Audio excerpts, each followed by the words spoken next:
বলা হয়ে থাকে ক্রিকেট হচ্ছে অধিনায়কের খেলা আর ফুটবল কোচের খেলা। আপনারা যদি দুটো খেলা পর্যবেক্ষণ করে দেখেন, সেখানে ফুটবলে অনেক সময় আমরা দেখি ক্যাপ্টেনকে তুলে নেওয়া হয়, তিনি আর্মব্যান্ড আরেকজনকে দিয়ে যান। ক্রিকেটে কিন্তু সেই সুযোগ নেই, এবং ক্রিকেটে মাঠের মধ্যে বসে অনেক সিদ্ধান্ত নেওয়া লাগে। ক্যাপ্টেনকে নিজে যেমন পারফর্ম করতে হয়, তেমনি তার ফিল্ড প্লেসিং, বোলিং চেঞ্জ, অনেক সিদ্ধান্ত নিজের নিতে হয়। যদিও আধুনিক যে প্রযুক্তির ব্যবহার যত বাড়ছে, তত ক্রিকেটের ক্যাপ্টেন্সিটাও একটু একটু সহজ হচ্ছে, কারণ মাঠের বাইরে থেকে কোচ বা অনেক সময় সাইড লাইনে অনেক পরামর্শ দেওয়া হয়। এগুলো সবই ঠিক আছে, তারপরও ক্রিকেটের জন্য অধিনায়কত্ব একটা বড় ফ্যাক্টর। কিন্তু বাংলাদেশের অধিনায়ক নাজমুল হাসান শান্ত সেই ফ্যাক্টরে কতটা সফল হচ্ছেন, কতটা ইম্প্যাক্ট রাখতে পারছেন দলের উপর, সেই বিষয়টা নিয়ে প্রশ্ন উঠেছে। যদিও বাংলাদেশ টি-20 বিশ্বকাপে এখনও রাইট ট্র্যাকেই আছে। আমরা কথা বলবো নাজমুল হোসেন শান্তর অধিনায়কত্ব নিয়ে। সবাইকে স্বাগত জানাচ্ছি লেটস প্লেতে। আপনাদের সঙ্গে আছি আমি রাকিবুল হাসান। নাজমুল হোসেন শান্ত বাংলাদেশের টপ পারফর্মারদের একজন, কোনো সন্দেহ নেই, তার ক্যাপাবিলিটি নিয়ে কোনো প্রশ্ন নেই। কিন্তু হঠাৎ করে তিনি পুরোপুরি খেই হারিয়ে ফেলেছেন। সেখানে প্রথমে একটা প্রশ্ন আসছে যে তিনি কি আসলে 3 ফরম্যাটের ক্যাপ্টেন্সির জন্য প্রিপেয়ার ছিলেন কিনা, তার প্লেইং স্টাইল কি 3 ফরম্যাটকেই সাপোর্ট করে কিনা। এই কথাটা এই জন্যে বলছি যে তার টেস্ট এবং ওয়ানডে ব্যাটিং বা সেই স্টাইল নিয়ে কোনো প্রশ্ন নেই, কিন্তু তার ব্যাটিংটা কখনোই টি-20 সুলভ নয়। এবং তিনি যেহেতু টপ অর্ডারে ব্যাট করেন, সেখানে যদি তিনি স্টেবল পারফর্ম করতে না পারেন, তখন তার স্ট্রাইক রেটটা কিন্তু বার্ডেন হয়ে যায়, যেটা সাম্প্রতিক সময় দেখা যাচ্ছে। যদিও তিনি খুবই লাকি যে অধিনায়ক নন পারফর্মিং হওয়ার পরেও দল কিন্তু দারুণ একটা শেপে আছে এবং অলমোস্ট সুপার 8-এ উঠে গেছে। নেপালের সঙ্গে বাংলাদেশ জিতবে, সেটা আমরা সবাই প্রত্যাশা করি। 17 তারিখ ঈদের দিন সকালে অনেকেই টিভি স্ক্রিনের দিকে চোখ রাখবেন, হয়তো ঈদের নামাজের আশেপাশে খেলাটা দেখা নিয়ে ব্যস্ত থাকবেন।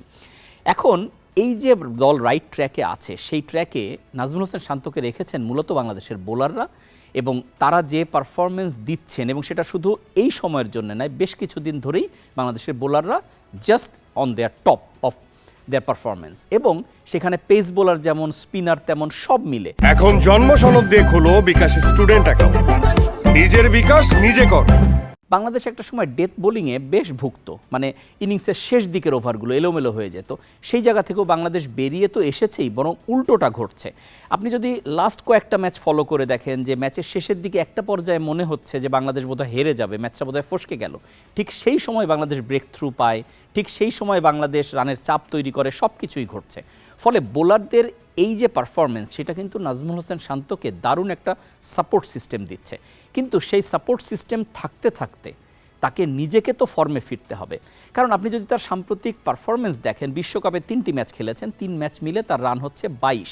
তিনি কিন্তু 1 ডাউনে ব্যাটিং শুরু করেছিলেন, এখন ওপেনিং হিসাবে ব্যাট করছেন, ওপেনার হিসাবে ব্যাট করছেন।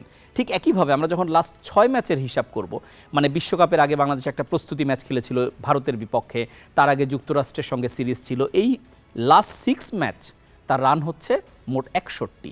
এবং এই যে ম্যাচগুলোর কথা বলা হচ্ছে, এর কোনোটাতেই তার স্ট্রাইক রেট খুব আশাব্যঞ্জক কিছু নয়। 60-70-এর মধ্যে তার স্ট্রাইক রেট, কখনো কখনো তার নিচেও। ফলে আপনি বুঝতেই পারছেন যে কতটা স্ট্রাগল করছেন নাজমুল হোসেন শান্ত ব্যাট হাতে। কিন্তু তিনি যে সুযোগটা পেয়েছেন, যে দল তাকে কোনো বিপদে রাখেনি, দল যদি এরকম সময় হারতে থাকতো, তাহলে তো পুরো জিনিসটা এলোমেলো হয়ে যেত, তার ফর্মে ফেরার কোনো সুযোগ থাকতো না।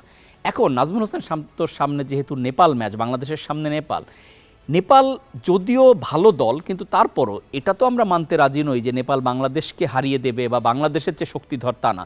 যদিও নেপালের যদি লাস্ট ম্যাচটা আমরা দেখি, তারা কিন্তু মানে অবিশ্বাস্য ভালো খেলেছে, এবং ইনফ্যাক্ট বাংলাদেশকে লাকি বলতে হবে এক হিসাবে, যে যদি নেপাল সাউথ আফ্রিকাকে হারিয়ে দিত, যে ম্যাচটা সুযোগ তাদের সামনে এসেছিল হারানোর, সেটা যদি হারিয়ে দিত, তাহলে বাংলাদেশ নেপাল ম্যাচটা হয়ে যেত ডু অর ডাই, যে দল জিততো সে দল সুপার 8-এ যেত। এখন কিন্তু প্রেক্ষাপট তা না, নেপালের সেই সুযোগটা শেষ হয়ে গেছে। বাংলাদেশের জন্য সুযোগ আছে গ্রুপ থেকে, গ্রুপ ডি থেকে উঠে যাওয়ার। এখন নেপাল যে ম্যাচটা আমরা দেখেছি সাউথ আফ্রিকার বিপক্ষে, বা তার আগের ম্যাচও যদি আমরা কাটাছেড়া করি, তাদের বোলিং অ্যাটাকটা খুব ভালো, বিশেষ করে স্লো বোলিং, মানে স্পিন বোলাররা কিন্তু দুর্দান্ত। এবং ম্যাচটা যেহেতু সেন্ট ভিনসেন্টেই, যেখানে বাংলাদেশ একটা ম্যাচ খেলেছে, সবশেষ ম্যাচ, কিন্তু সেই ম্যাচটা ছিল দিনের আলোয়, মানে আমি বলছি বাংলাদেশের রাতের ম্যাচ হলেও ওখানে কিন্তু দিনের আলোয়, যেটা ওয়েস্ট ইন্ডিজের মাঠে। আর এবার কিন্তু বাংলাদেশে দিনের আলোয় খেলা হবে, মানে ভোরে খেলা হবে, আর ওখানকার রাতের ম্যাচ। যে প্রেক্ষাপটে নেপাল কিন্তু একটু কমফোর্টেবল জোনে থাকবে, কারণ তারা ওইখানকার রাতের ম্যাচটা খেলে ফেলেছে, যেটা সাউথ আফ্রিকার সঙ্গে ম্যাচ খেলেছে। ওই সময় উইকেটটা কেমন হয়, বোলিংটা কী স্টাইলে করতে হয়, এগুলোর সঙ্গে তারা অ্যাডাপ্টেড। এবং যেহেতু তাদের স্পিন বোলাররা ভালো, ব্যাটিংটা অত ভালো না, এখন ব্যাটিং তো বাংলাদেশেরও ভালো না, ফলে সব কিছু মিলিয়ে একটা হাড্ডাহাড্ডি লড়াই হয়ে যাওয়ার চান্স আছে। কিন্তু তার আড়ালেও এই নাজমুল হোসেন শান্তর পারফর্ম করা না করা একটা বড় পয়েন্ট হয়ে যাচ্ছে, কারণ বাংলাদেশ যদি সুপার 8-এ প্রসিড করে সেখানে কিন্তু বড় বড় দলের সঙ্গে খেলতে হবে, এবং সেখানে যদি বাংলাদেশের টপ অর্ডার রান না করে, টপ অর্ডারের মধ্যে শুধুমাত্র তরুণ তানজিদ তামিম ওপেনার, তিনি একটু রিদমে আছেন, যদিও ইনিংসগুলো অনেক বড় হচ্ছে না, কিন্তু তিনি একটু রিদমে আছেন। তার বাইরে সৌম্য এক ম্যাচ খেলে ছিটকে গেলেন, শান্ত ওপেন করছেন, লিটন রানের মধ্যে নেই। তারপরে সাকিব ফর্মের সঙ্গে স্ট্রাগল করছিলেন, শেষ ম্যাচে তিনি ফিরে এসেছেন, দারুণ কামব্যাক করেছেন। ফলে আস্তে আস্তে করে টেনশনগুলো কমছে, কিন্তু অন্যদেরটা কমলেও শান্তরটা এখনো কমেনি, যেটা কমার শেষ সুযোগ নেপালের বিপক্ষে।